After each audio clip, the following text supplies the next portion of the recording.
Himanshu Bhushan Mahapatra 13 number आरुआ मंडल सभापति। आज आम भारतीय जनता पार्टी तरफ डॉक्टर श्यामा प्रसाद मुखर्जी बलिदान दिवस उपलक्षे एक श्रद्धांजलि सभा अनुष्ठित होता। आमर सबू बीजेपी कर्मकर्ता मान देवदुर्लभ कर्मकर्ता मान जोग देते। ओडिया अस्मिता कह जेकोसी चिंताधारा कह 370 धारा उच्छेद कह ये हूँ डॉक्टर श्यामा प्रसाद मुखर्जी अवदान। आज श्यामा प्रसाद मुखर्जी शहीद होती सत किंतु से आम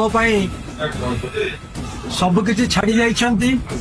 तांकर अभुला स्मृति को उज्जीवित कर रखापी आज ये बलिदान उत्सव कार्यक्रम समस्त भाई मान को धन्यवाद देउछि एवं तांकर प्रेरणा आम किभली फलप्रद हम शक्तिदायक हम ताही आम आज शपथ नेलु।